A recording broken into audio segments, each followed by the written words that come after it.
everyone. This is Artur Kaganovsky, and as you see, we're here in this amazing gem of a place in the center, historical center of Oradea, Vili Apartments. And what better way to speak about a question that has been asked many times from friends, from colleagues, from audience members who are stepping into the green room after a concert, and that is, what fiddle am I playing on? And that's a really cool story.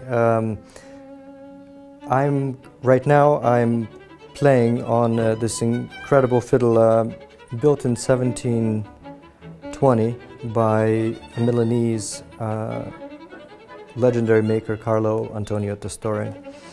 And the story with this fiddle is that I knew this violin since I was basically a kid, about age of 8, 9 years old, when I moved from Moscow to New York. And a dear friend of mine was the owner of this fiddle that used to belong to his grandfather, the legendary violinist Victor Pickeisen.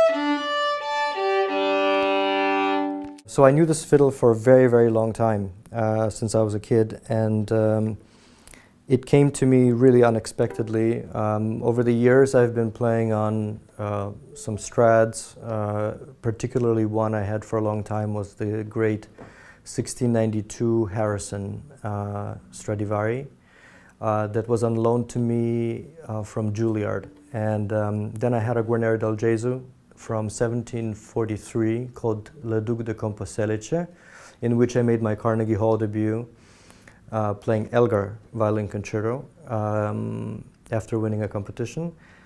And then on I played on so many instruments I can barely count, well, borrowing great instruments, Guarneris, Strads and so on.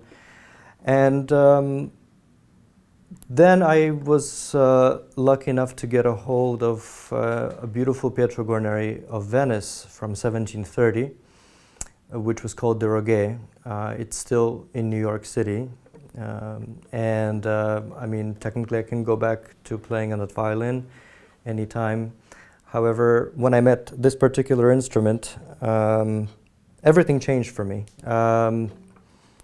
It's like having a Guarneri del Gesù and a Stradivari all in one.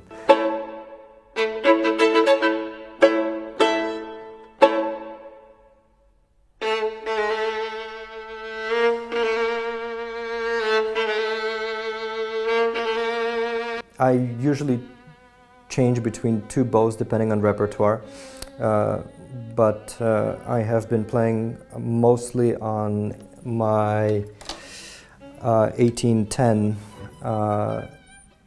Tourt from 1810, Francois Xavier. And in fact, it's a funny story. Sorry, their hair is missing. I have no idea how I got the hair missing totally in the middle, but it needs a rehair. And the stories with this bow is that for many, many years, for decades, it has been known as a Dominic Picot.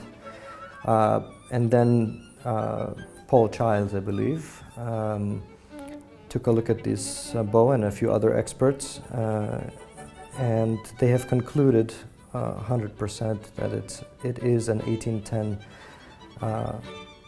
Francois Xavier Tourt, which is something to behold, I would say, for any fiddle player.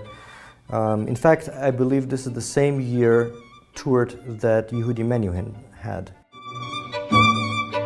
The other one is a gold-mounted Houchard, which is quite interesting. It's probably the lightest one I have in my collection. but yet has the more soloistic sound, I would say. Easy to, it's like a sword. You want to feel the bow as a sword that you can, really control. And this one kind of gives, it gives me that idea, especially matching it together with the Testore. And so I really can relax. The more I want to play out, the more I relax. And so that bow allows me to do that together with the Testore. And so my arm, even if I play like Elgar Concerto or Shostakovich, my arm doesn't get as tired with these particular bows. I've tried numerous bows of other great makers, Simone, Picard, you name it, I tried it. And the Tourt and Uchard has been sort of my best friends.